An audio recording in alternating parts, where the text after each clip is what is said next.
Assalamu alaikum, brothers, sisters and friends. Welcome to a new episode of the GDM show, the Global Dawah Movement show. We're back today with brother Hamza. Assalamu alaikum. Wa alaikum assalam wa rahmatullahi wa barakatuh. How are you? Good to see you, bro. Excellent. So, last week we did episode 1 of why you can't claim scientific miracles in the Qur'an. And what we showed was that if you claim scientific miracles in the Qur'an, you undermine the Qur'an itself.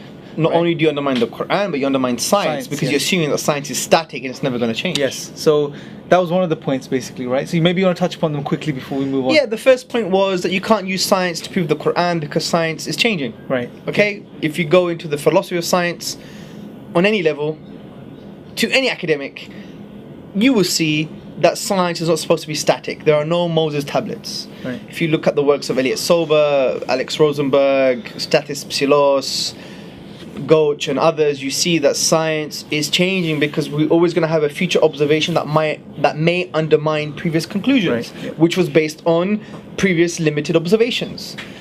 If you look into induction, the problem of induction, you look into empiricism, we see that they have a scope, that they're limited, that you can always maybe have a future observation that's going to deny previous conclusions. So, science is beautiful. It's supposed to change. It's supposed to evolve from that perspective, right? So how can you use a transient method, a time-bound method, to basically justify something that we consider to be timeless? Yes. It just doesn't work. It's a methodological inconsistency here. And this is why every time you say that there is a miracle in the Qur'an, a scientific miracle in the Qur'an, and you say that this is the science and this is the meaning from the Qur'an, then you've done two things, two assumptions that you've basically assumed. One, that this science is never going to change. And two, that this is the meaning that was intended by Allah, right? This was the meaning intended by Allah. And that's the only meaning. And that's the only meaning. Can you prove these two things? Not necessarily, because many of the words describing natural phenomena are not really explained by anything else other than going into the Arabic language itself, which has many layers of meaning. How do you know that is the particular meaning that was intended by Allah? Sure. And also, when you look at the science, can you really say this science is a fact and will never change? You can't. Right, yeah. You can't, because the beauty of science is that you can have future observations that deny previous conclusions. That was number one. The other was that... The other one was that they claim that the Prophet ﷺ could have never have accessed other civilizations to have access knowledge that was scientifically crude, but true. That's not true. Yes. Because the Prophet ﷺ, as established by his own sunnah, by his own way, you could find this in the prophetic traditions in Sahih Muslim, that he looked into the Persians and Romans to see if he could basically allow his companions to cohabit with the wives that were breastfeeding. Yes. And he found it was okay for the Persians and Romans, therefore he concluded it's okay for his companions. Yep. So therefore you can't claim that he didn't have access to other civilizations with regards to their knowledge, scientific and medical. The other assertion that we made was that you can't say that the verses in the Qur'an that talk about natural phenomena in a way that no one else spoke about. That's not correct either, because many of the verses that talk about natural phenomena relate to knowledge that was existing previous to the Qur'an. Sure. Yep. For example, the Greeks, the Sumerians, the ancient Egyptians. Yep. For example, there's a so-called miracle claim that iron was sent down from heaven. Yes. Because Allah says iron was sent down. That's true scientifically. In some meteorites you have iron ore. From that perspective, it was sent down. But is it miraculous? No, because you had the ancient Egyptians, I believe 1200 years before the revelation of the Qur'an, that called iron Ba-en Pet, which means iron from heaven. Yes. So we gave many examples in Sumerian literature, in Greek philosophy and thinking, and in the Egyptians, to show that that information was already available. Okay? Now, it doesn't mean the Qur'an borrowed. It doesn't mean the Qur'an is not true. We're not saying that. We're just saying that you cannot make the claim that it's a Qur'an, that it's a scientific miracle. Okay, good. So, I mean, if they want more detail, you brothers, sisters, and guys watching can go to the first episode. Yes. And they can watch it. We'll put a link in the description box.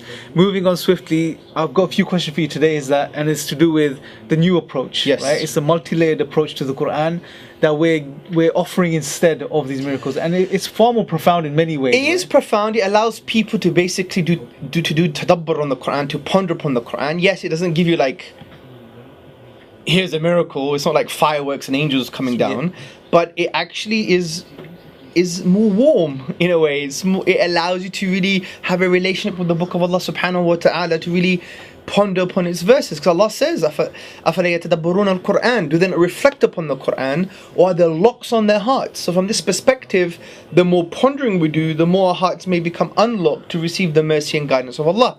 Now, this is not only the multi-layered approach, it's called the multi-leveled approach as well. So what does the multi-layered and multi-leveled approach mean? Very simple. The Qur'an uses a word for a description of a particular natural phenomenon. Yep. Okay? That word has many layers of meaning, because we know the Arabic language is rich. It doesn't have an infinite number of meanings, but it has a scope, according to the classical dictionaries as preserved in the early centuries of Islam. So you have many layers of meaning. Each layer of meaning addresses different levels of understanding over time. Right. Okay. This is very profound. So the Qur'an uses a word with many layers of meaning, and each layer of meaning addresses different levels of understanding over time, which is more in line with what the Qur'an is supposed to do, because the whole raison d'etre, the reason for existence, if you like, for many of these verses concerning natural phenomena, are there to make you think about the fact that Allah deserves to be worshipped, that there's wisdom in the universe. If you look at the classical exegesis, be scholarly about this. Not many of the tafsir, the exegetical works, actually spoke about scientific miracles or nuances. Many of them said that's not the job of the verses. Yes. The job of the verses is to make you, for you to do your own reflection, to conclude that Allah deserves to be worshipped and there's wisdom in the universe. Not that there's something very specific about the kind of words that are used and correlating it with the scientific findings. No, because science changes over time.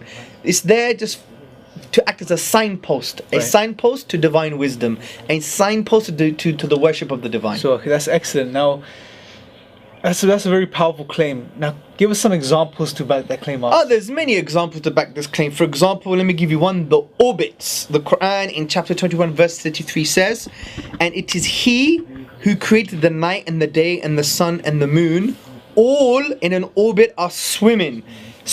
And the Arabic word used here is yasbahuna, swimming. Now think about the multi-layered, multi-leveled approach. So take one layer of meaning, which means swimming.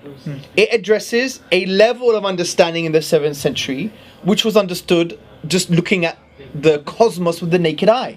If you have a desert Arab looking to the night sky, seeing the moon move, looking at the sun move, the constellations are changing all the time, and all of these things, he understands that these celestial objects are swimming in the ocean of space. It's not a miracle, but it does its job. It's there to get the 7th century mindset, this particular level of understanding, to reflect on the phenomenon, to conclude that Allah deserves to be worshipped, because who put them there? Who created the physical causes in the universe for that to happen? It must be the divine mind, if you like, right? The all-knowing being, yeah? And therefore he deserves to be worshipped. However, continuing with this multi-layered and multi-leveled approach, even the word yasbahuna can relate to a 21st century understanding. That's not only swimming, but it's orbits, celestial mechanics. Do you see? Yep. It still doesn't mean it's a miracle, but it means that it still can address our understanding of the reality. Right. And that's the point. It's not supposed to give you how these orbits work and the nature of these orbits and the scientific nuances of these orbits and celestial mechanics, but it points you to that direction so you can reflect, and therefore you can conclude, wow, there's something going on in the universe. Allah deserves to be worshipped. Now, this is why Mustansir Mir, who's a professor of Islamic studies at Youngstown State University, he also makes this point. He advocates this multi-layered, multi-leveled approach. And he says, the word yasbahuna, swim or float, in the verse, and it's the verse that we just mentioned, made good sense to 7th century Arabs observing natural phenomena with the naked eye. Right. It is equally meaningful to us in light of today's scientific findings, i.e. celestial mechanics. So he's trying to say, look, there's a word here, has different layers of meaning, and it addresses different levels of understanding. Now, one would argue, but this verse also is talking about the sun having its own orbit. Doesn't that mean that the Qur'an is wrong because it's referring to the fact, the 7th century primitive understanding that the sun was going around the earth? No. don't read into the Qur'an. Allow the Qur'an to speak for itself. Because many people do this. You have atheists and skeptics saying, oh, why would I believe in a book that says that the sun goes around the earth? Hey, you've done that reading, not the Qur'an. Yes. Allow the Qur'an to speak for itself. Don't have presuppositions. But when we apply this approach to this verse, we see maybe it was addressing the level, so multi-level, the level of understanding with the 7th century Arab, which probably they thought that the sun was going around the earth. But that very fact itself would still instill some kind of awe and evoke an understanding that someone is doing that, there's a divine wisdom in the universe.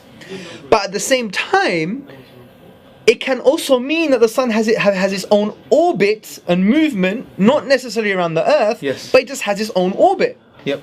And that's actually true from a perspective of another level, which is the 21st century level of understanding. Right. Because we now know the sun does have its own orbit. It orbits the Milky Way, and it takes 226 million years to do so. So just before we move on, there's a contention that can be made here. That is, what you're saying is that the Quranic verses have many layers of meaning, yes, many levels of meaning. So they make sense to someone in the past and in the present and in different contexts too. Yes. Someone may say, well, what you're saying... By the way, yes, I'm only referring to natural phenomena. Right. Because if you study the sciences of tafsir, of exegesis, you can't change the meaning. Yes. Because if you have hadith, a prophetic tradition, the Prophet Muhammad upon whom be peace explaining a verse, you can't go beyond that. Right. If you have an ijma'a of the ulama, for example, consensus of the scholars, yes, or of their students, or whatever the case may be, many people know the sciences of tafsir, you can't change meaning. Yeah. We are talking about the verses that do not have scholarly consensus, do not have the Prophet Muhammad upon whom peace explaining them per se. Sure. That's in where you have to refer to the linguistics, the language, go to pre-Islamic poetry, whatever the case may be, to find out what was the linguistic understanding of this meaning. Because there is a difference between linguistic understanding and Islamic Sharia understanding. And so, but once you exhaust all the other sources, which is the consensus, which is the prophetic traditions, the Prophet Muhammad upon whom be peace explaining the verse, if you don't have any information from these sources, then you have to rely on the language. Okay. So that's what we're talking about. Okay, but the specific contention I was talking about was, someone may say, well, you're saying that a word or a verse may have multiple meanings. Yes, right? that's true. Yeah. And they say, well, what you're doing in actual fact, well, the verse may have, and this is a contention, that may Yes. have an endless amount of meanings, and whatever happens in reality, you just correlate with the Quran. It's just convenient. That's not true, because we're going to discuss this at the end as well. Yes. Because there are some verses which you can't correlate to science at all. Right. But it doesn't mean the Quran is wrong. Right. It might mean that science will catch up. Yes. Or that it's a way of motivating the reader to do more science. Sure. But that's not the point. The point here is no one is claiming there's an infinite number of meanings for a particular word. Yes, yeah. There's a scope of meaning. Yep. For example, we're going to discuss this now. The word alaqa has like around 5 meanings. Yep. It doesn't have 200. Yeah. That's 5. Do you Yeah. see my point? So it has a scope of meaning. Right, okay, excellent. Let's carry So on. let's give let's talk about a case study now, right? Let's use the word alaqa. Now, the word alaqa can be found in many places in the Quran, specifically in chapter 23, verse 14, and it's to describe the development of the human being. Many people think this is embryology, right? Now, the word alaqa has 5 major meanings according to many dictionaries like Lane's Lexicon, Lisan al-Arab, and many others. One of the meanings is blood in a general sense. Number 2, a blood clot. Number 3, clay that sticks to the hand or clings to the hand. Number 4, something that clings. Number 5, a leech or a worm. These are established meanings, and we know they're established meanings as well, because even 9th century Greeks who tried to translate the Quran even used the word leech in the Greek language to describe the word alaqa in the Quran. So there was a kind of linguistic environment that these meanings were popping up. Yeah. Right, okay. So there's those 5 meanings. Now, let's apply our approach, the multi-layered and multi-leveled approach. It's a big tongue twister, I apologize. So, from the 7th century perspective, we know that many of the Arabs and the people around that peninsula around that time adopted a Greek understanding. That's the best inference we can make, because you had the Greek physician, 2nd century physician Galen. He wrote the works on semen and other works concerning medicine and embryology and the development of the human being, and they were translated in Egypt, and you could find them, I believe, in Alexandria in the 6th century, I believe. Right. You even had them in Iraq, And so therefore, surrounding that environment, you had a Galenic or Aristotelian Greek understanding of these things, right? That's the best inference to make, especially when we know that they were traders and they exchanged knowledge, right? So the 7th century Arab most probably thought the embryo to be a blood clot. Now, this is not necessarily wrong from a naked eye perspective when you have natural abortions, which are called miscarriages, especially around day 20 to 40 or something. The embryo looks like a blood clot, basically. It's a fleshy, bloody filled thing, right? Especially day 20 to 25. Now, that's exactly what Galen wrote about, the Greek physician in the 2nd century. He wrote the book on semen, and he used the words sarkoidis, which in Greek means fleshy, and emados, which means bloody. There's another word he used which means filled, but I forgot what word he used. So basically he's describing the embryo at a certain position, certain time, as a fleshy, bloody filled thing, right? It's like a blood clot. Right. Okay. And the word alaka means blood in a general sense, or a blood clot. Yep. So if the 7th century Arab had that understanding, that layer of meaning is in line with his understanding. Sure. Yep. Right? And it's not there to give you details about embryology. It is ridiculous. It's there to evoke awe and say, wow, who created the laws in the universe that enables this bloody mess, this blood clot, Yep. this bloody fleshy thing to turn into someone like me? Yep. Whoever did that is all-knowing and deserves worship. Yeah, Do you of see? course, yeah. That's the narrative the Qur'an wants. It doesn't want you to think, here's a scientific textbook, here's all the embryology. Yeah. No, because we already know that if you do that, you get yourself in a big mess, Yeah. right? So that's the 7th century understanding. And there's lots of pictures that you can see online and offline and in the textbooks that, it looks like a bloody, fleshy filled thing, right? Now, it's also appropriate for our time. So take another layer of its meaning, which is leech or a worm. Right. And take the level of understanding that we have now, because we have the microscope. It was developed in the 15th century, discovered in the 15th century, and use it. And you see around day 20 to 25 or day 20 to 30, 22 to 30, you see that the embryo looks like a blood clot, basically, like a leech. Like a leech or a worm. Yeah. That's why Dr. Dale Lehman describes it as a worm. Even P.Z. Myers, the atheist critic, academic, he even describes it as a worm. Maybe it was a slip of a tongue, but it's one of his old blogs. But that's what it looks like. If you look. Well, at it looks like it. Yeah, it just looks like a leechy thing, a wormy thing. Yeah. Now, what's interesting is when you use the microscope and you look at the embryo at that stage, day 22 to 25 or something, you see it looks like a leech or worm. Not only that, not only the external features, but if you were to dissect a medicinal leech, you see that it still looks like a leech or a worm at that similar stage. So the point here is, maybe it means that. Allah knows, God knows, right? But the point is, we're not saying there's anything miraculous here. We're not saying that. We're just doing tadabbur, reflection. Now, so therefore, what we've shown so far is, if you take the different layers of meaning, they address different levels of understanding. Right. 7th century and a 21st century. What I like to do, though, is not only focus on an empirical biological paradigm. I like to focus on a spiritual paradigm. Sure. Because there's another aspect to looking at these verses. It's not even to look at it from a scientific perspective. It's to look at it from a timeless, non-scientific perspective, a spiritual perspective. Because maybe Allah is describing us as literally just like leeches, that we were parasites in our mother's womb. Because what a leech does, you put a leech in your hand, it will just suck the blood, it will just drain your resources, and it will just roll off and it's had a nice day, right? It's taken what it needs and it's drained your blood. It's a parasite. The embryo is no different. Fine, it doesn't suck the maternal blood, but it does raid her blood in order to get what it wants. That's why mothers have to eat, not only for the baby, but for themselves to keep healthy, because the baby is going to take what it wants. There's this parasitic relationship.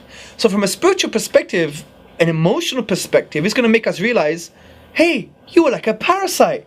Lower the wing of humility to your mother. Be more compassionate.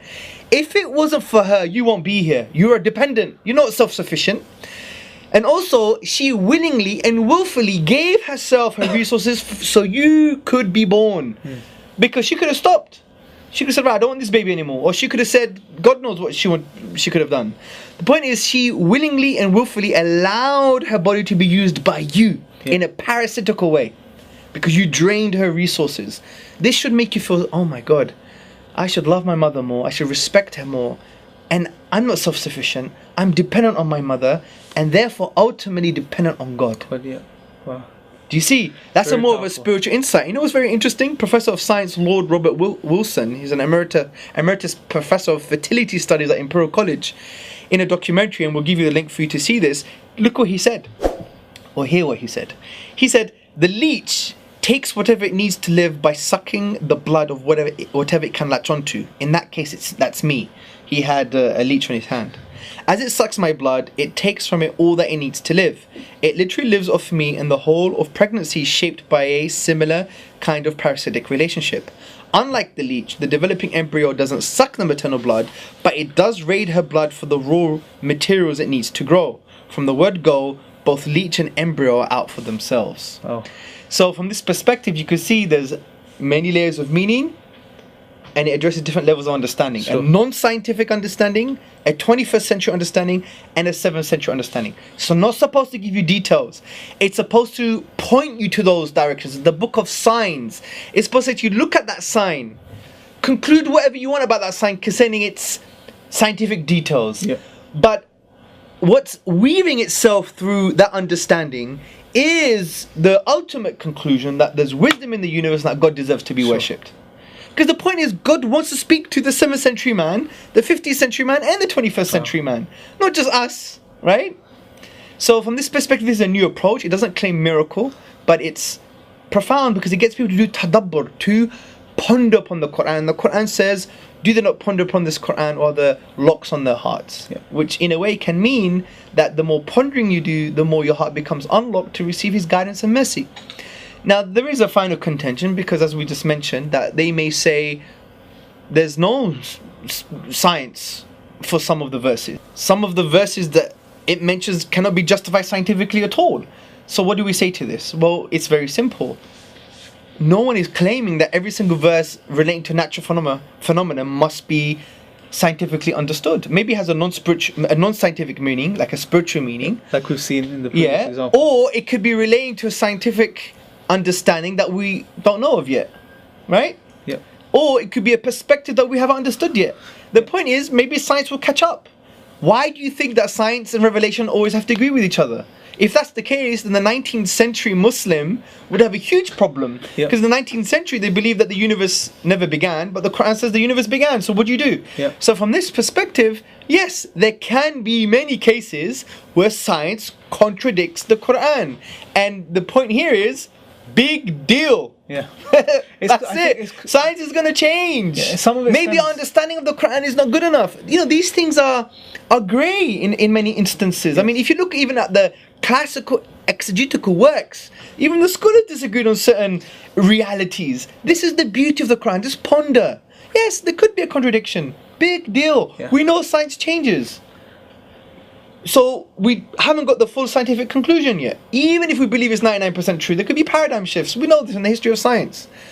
And also the Quran, how do you know that is the meaning of the Quran? How do you know you're doing the right, and how do you know you have the right understanding of the Quran? It could be talking about something that's non-empirical. Yes, yeah. Yes, it may even talk about something that seems to be empirical, but maybe it has a spiritual meaning. Sure. We don't know. The Right. point here is, though, that's the beauty of the Quran. Is supposed to get you to think and to ponder further. And that's why the Quran was understood by the early Muslims, and it encouraged them to do more science. Like Ibn al-Haytham, who's known to be the first scientist, according to David C. Lindbergh, a historian of science, he wrote the book on optics. And in his autobiography, if you like, he said, I wrote the book of optics, which was the first manifestation of the formal scientific method. I wrote this because I was encouraged by the Quran. The Quran pointed me to these realities. Didn't give him details, Yep. but it pointed him. Just look how God makes things work, right? Yeah. And it encourages him to do more science. So Muslims should love science, should do more science, shouldn't have a problem if science contradicts the Quran. That's not a Yes. problem either, because we know science can change. Yep. And it encourages us to see the Quran in a different way. And you know, the Quran is primarily a book that is there for us to conclude that God deserves to be worshipped. Not Sure. that there's any details in this in these sciences, or the details in these verses rather.